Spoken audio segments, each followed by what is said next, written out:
Mike Mulowai. Et toujours kuluba bon ndenge bomnaki makambo ya libala oyo makambo ya neni ya libala oyo et tout ça excusez très chers compatriotes toujours kuluba selon ba information aujourd'hui selon ndenge mobile sali ba déclaration alobi azwaki mwasi na Mbujimai. Bon kobala je crois que babalani na Kinshasa awa babalani na Kinshasa parce que kabondwale ça azana église na Kinshasa. Bon à cause de la peine église mususu pe na Mbujimai,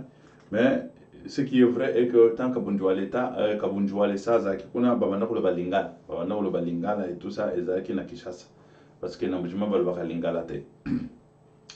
Bon alobi ke azwaki ye na Mbujimai et tout ça bandenge bakutana ki apesa ki masolo ndenge bakutana ki et tout ça machin ezali na cadre ya liberté na bango et tout ça. Bon toloba wana ici c'est comme si entre guillemets que baela qui est moi si peut pas forcer été entre guillemets on ne sait pas, mais la situation est ça que bon na évité na kokende pour expliquer bino na babisika bazola ki moi si yango na Mbujimai et tout ça. Je vais vous expliquer parce que la réalité est kuna eza ba réalité ou eza na Kinshasa te, eza ba réalité ou eza na Lubumbashi te, eza ba réalité ou eza na Goma te. Mais une chose qui est vraie est que éducation ya mariage précoce ezalaka mingi na Mbujimai. Mbujimai eza nano baza nano na maturité te ya ke bana il faut batanga et surtout ya basi il faut batanga, il faut bamezwa en charge et tout ça. Non bon tolingi koloba te ke eza na basi oyo bazomezwa en charge te na Mbujimai. Et puis un grand nombre ya ba famille basi nde bazwaka nani bazwaka en charge ba famille na bango. Basi oyo batekaka na bawenze, batekaka banzela, batekaka ba manyoko, batekaka makala, batekaka nini tala kaka okozala kaka boyebu sutuki mwa fufu ekoti mwa bitekoteko ekoti fufu ekoti nani asalaki mama nde aye na nani na badi mokolongo wana nde aye na fufu aye na bilei alesi bana. Sinon soki papa ye moko papa okokate ba crise ezakaka o mabanga boye na zuite diamant moyen te et tout ça situation yango wana. Mais un grand nombre de familles ba maman de bazwaka en charge, ça c'est sûr. Même na Kinshasa boyebi ba maman bazwaka ba famille en charge. Eza pena ba papa mususu afandi azozela ba mama tanko yana shimbok osombelinga shimbok mama kutu yende azoya na banani papa akomi ko beta yepe po azwa mbongo shimbok pe na mbongo masanga. Ba mususu pe ba exagérer ka bakomi ko beta basi po azwa mbongo masanga et tout ça. Bon sikoyo na Mbujimai il faut peuple congolais qui n'a pas que Kinshasa ezakaka Kinshasa nde la République démocratique du Congo. Non, Kinshasa nde toloba na éviter hein. Bon la République démocratique du Congo non, il faut que la République démocratique du Congo na ba fond kuna na ba fond fin na ba fond kuna na ba monnaie ditu nani kama na sampo et tout ça. Mais hier moi ce bazuye na bakama na sampote na ba nani bonne ditute ezali na Mbujimai. Sikoyo situation ezawa ezaka basi kuna ndenge na hotel ko ebisa bino ke babalaka précocement. Précocement c'est qu'est-ce que cela veut dire? Il faut na préciser précocement wana. C'est-à-dire précocement ezali koloba ke bazo bala bazana no bana meke. À partir il y a 12 ans, 13 ans, 14 ans kuna déjà babali. 12 ans, 13 ans, 14 ans, 15 ans, 16 ans, 17 ans. On a na présenté ba examen d'état nanga na Mbujimai. Nazaki na nani na tangi na Lubumbashi dernière année na kena Mbujimai na présenté examen d'état. Kuna nde kuna na salela ki banani. Voilà. C'est-à-dire naebi ba situation nyonso wana. Tamba tubazoba la précocement c'est normal pour na bango, c'est normal mutu il faut aban. Ça c'est un. Et de deux, bon, ceux qui bomoni déjà moi si ndenge akomi na âge oyo surtout na Mbujimai déjà bakomi ko benga yekona ke etula. Na éviter ce que vous comprendre. Na Mbujimai moi si déjà à 18 ans aza etula. Moi si à 17 ans aza etula. 17 ans, 18 ans. Bon, 18 ans wana nde ba période oyo bato bazo présenter ba examen d'état 18 ans 19 ans 20 ans bato bazo présenter ba examen d'état ba mususu bazo kende na ba université parce que université moko eza wana Chikama et tout ça et déjà na ba université même na ba université na biso wana tuzolo ba nano na mbujimai 18 ans déjà otuli 18 ans 19 ans mais na ba net na ba Kishasa wana 22 ans ozana nani 22 ans c'est belé 20 ans kutu moi c'est comme kolela ça c'est normal 20 ans moi na Kishasa au moins que batuli na bango c'est-à-dire que c'est pas que atuli na bon wana koloba ndenge mo na ndenge wana kotula c'est comme si toujours manquer respect na ba nani basi na biso ba ser na biso ya République démocratique du Congo eza kotula te c'est-à-dire que nano azui mutu te parce que tant ozongo koloba kotula eza na ndenge moko ya faux ndenge moko ya nani non tokoloba bongo te c'est-à-dire que 18 ans 20 ans mutu il faut ça déjà na fiancé na ye wana déjà c'est supposé que bazana deuxième graduat parce que kende na université ndeko kendo kuta ba biloko yango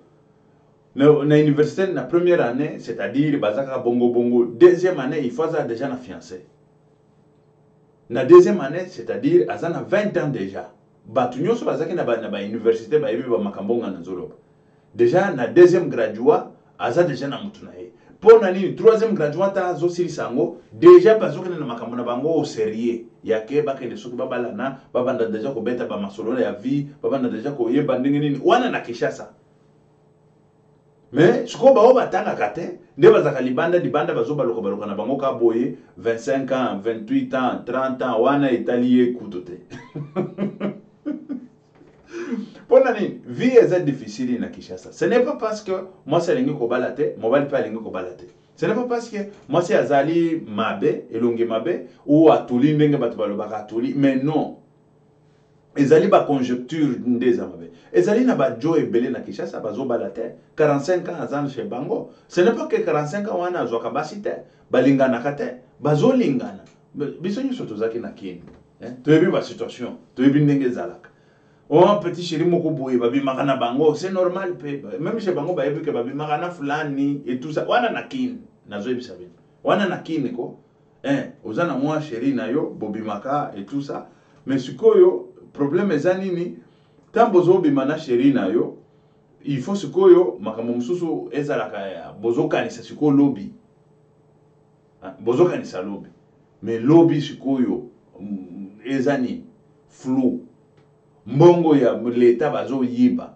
misala bako créer ozoka ka entreprise kuna bakangi boye na boye baoyo bazo so misala ezakaka bana ya ba fulani pas parce que papa na ya sala ka bisika ngo asali siko effort pinche mwana kota mwana pe akoti kuna mwana sikonde ya nani abiki et tout ça c'est-à-dire beaucoup mona bino ba jeune na kati ya quartier boza soki combien de nde babande musala bao nyonso batikali na bango bazaka na misala te siko bakobala ndenge nini siko il faut babala nde basi mais siko basi wana babali bango te siko bakokota mabala ndenge nini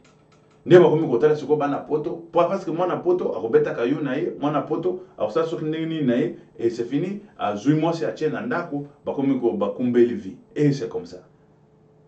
mais seroyo babalaki ye na $1000 et $1700 et $1700 wana eutaki wapi $1700 ezali basalaki cotisation na kati ya église ndenge tomoni bon boyebi ke makambo tozomona na ba caméra eza réalité nyonso te eza biloko mususu pe bana balobi garçon wana aza garçon ayaka na église ezali ya walesa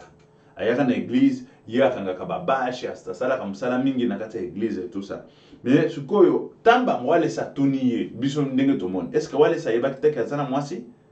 walesa tunaki ye na kukute kambo nini lobanano ozana mwasi nini non parce que walesa azotu na yeli bosa bato le kambo nini ozana mwasi azali sikoyo le kambo nini ezali biloko ya kopesa mbongo $1000 na $700 ba biloko mususu basali wana cotisation walesa lobia kopesa 1000 bato mususu basali cotisation 700 monani bapesi dot wana oyo biso tomoni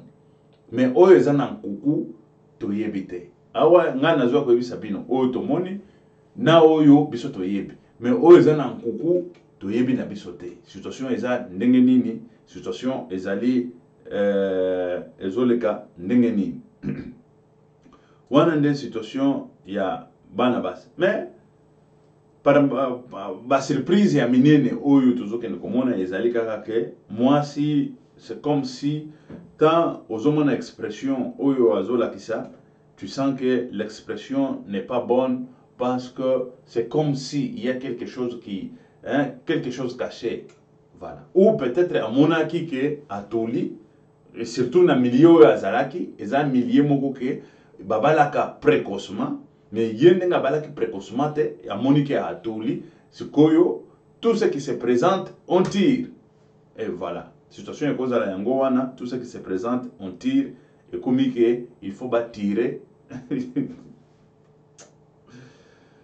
il faut attirer car na onyo so se pré à komonana et voilà situation yango wana o tuzoya kolobela problème ezate ke o gauche droite machin machin non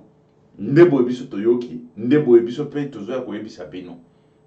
oyo azalaki na kati ya libala yango azate oyo pe bon selon mituna mususu toyoki bazotuna mwasi azoloba te mwasi aza tellement retiré bon toyebi te et puis babisika yango bazalaki toyebi te eza epa ba mobali ou epa ba mwasi ça aussi toyebi na biso te mituna bazaki epa ba mobali ou epa ba mwasi tozoyeba na biso te mais oyo tozoyeba ezali que ezali situation moko boye et bouleversé c'est pas que bouleversé et ndenge ba présenter yango ndenge c'est ba présenter yango c'est-à-dire que tu sens oyo babengaka rejet moko boye tu sens rejet de la part ya mwasi et c'est ça tu sens rejet comme si ba forcer ye ou peut-être akei ye parce que atoli mais moyen kosala autrement azate selon elle nazoloba selon ye mwasi yango mais de toute façon mwasi inano atoli te mwasi azana no na âge et selon ba milieu ya zalaki ba milieu moko ke soki obali précocement obali na 14 15 ans 16 ans te otoli voilà situation et cause à la yango wana on ne sait pas la vérité et puis toujours peut-être moi c'est à cause de la zone la nae azoloba pourquoi natoli boy pourquoi cette situation m'arrive pourquoi situation yo kakanga mais yo ozo tala ozolo mais moi si azana est bien mais ye azole la kakanga pourquoi kakanga voilà ba situation yango wana oyo tozokende koloba ba situation ya mwana mwasi na mobali na ye oyo azolakisa baga azoloba ye alongi azwi mwasi et puis ce temps ozoyoka mobali azoloba mais mobali pe mbanga wa moyen te bomo na ye bo soki ndenge nini azoloba fort amonoko mais voilà la situation yango wana oyo tozana ngo une chose que tokende conseiller ba sere na biso eza ke eza sukate soki ke obali na age o moni ke ko bala c'est normal makambo yango ekomaka makambo yango oza ya liboso te il faut kaka koyika mpiko na kati ya mabondeli libala ekomonana olia okende kokota mabala oyo okomi kotala boye mobali atali boye o mobali alobi a yo lobi i o mobali alobi b yo lobi c voilà situation wana eza tellement mabe il faut botambola ensemble na ndenge ya bolingo na ndenge ya famille oyo ezo se respecter famille oyo ezo tambola na kati ya kobanga nzambe et puis famille oyo ekoki ko continuer sans interruption oyo ya mikakatano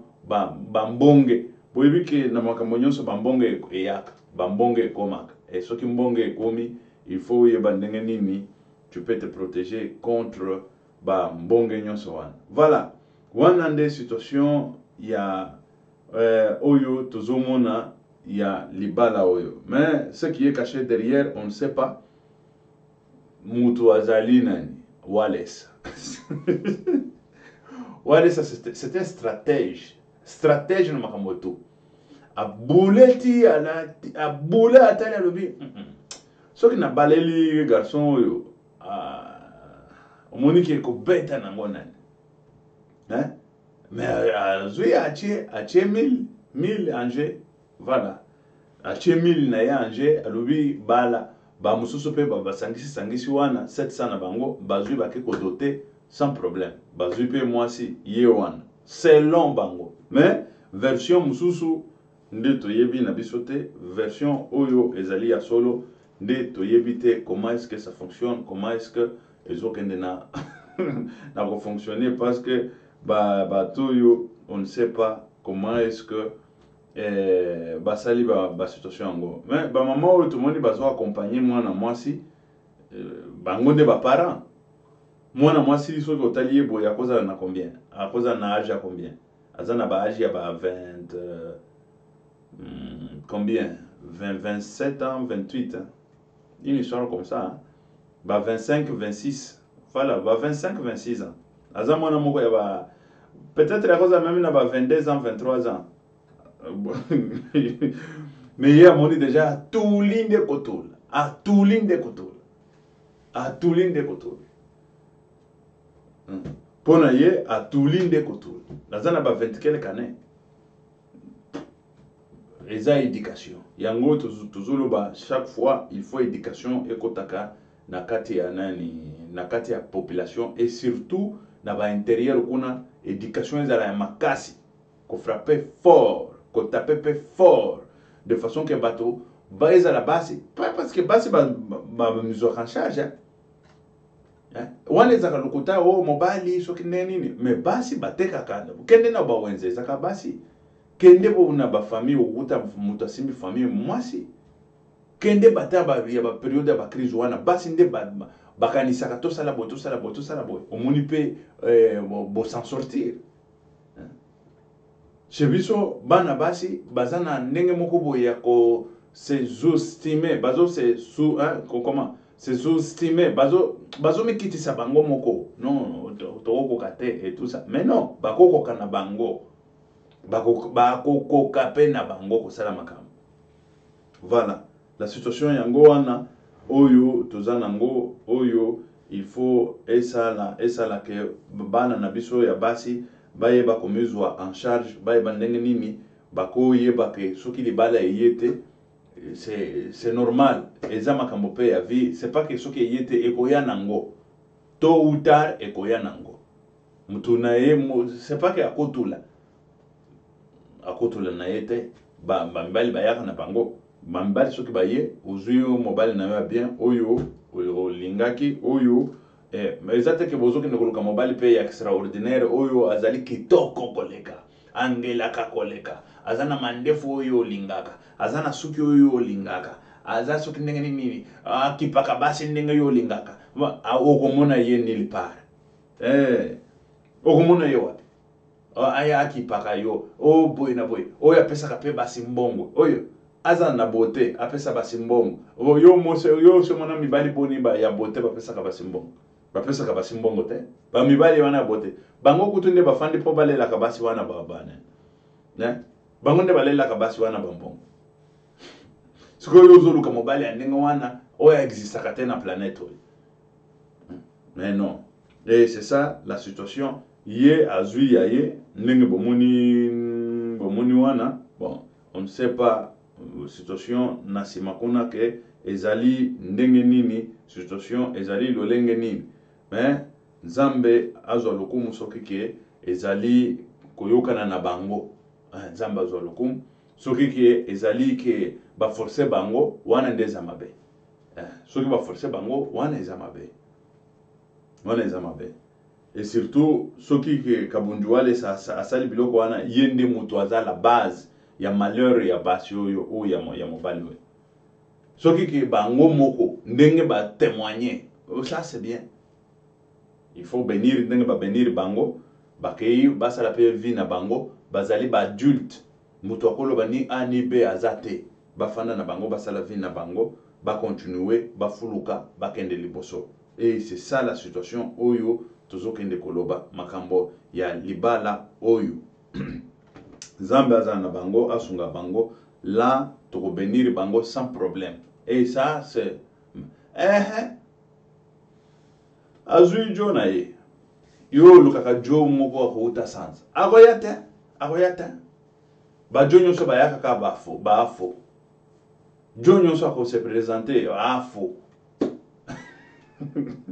biso baboya biso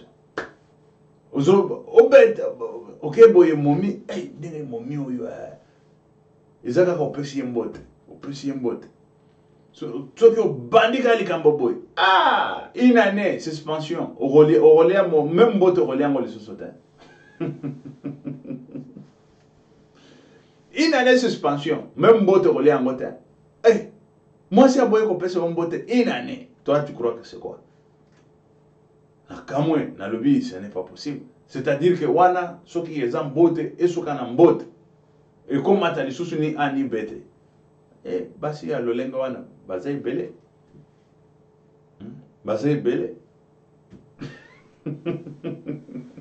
lelo tokomi na bamétis toza bana bamétis banini natani nalobi makambo ndenge changeaka makambo ndenge betaka nani bavirgule ndenge betaka bavirgule nakamo. Bon, ça va, et c'est la situation, et c'est ça même la situation. On peut moi mais cette fois-ci, ça va, toujours mon que basi, comme se contrôler, comme ça la paix, vie na bango, et puis baba la bateau, bango balingi, et c'est ça. Mais bolinga ka bateau, bako uta sans até, et c'est ça aussi. Au fin de bolinga ka muta ko uta sans aya, akoya na yete, ako vene na yete.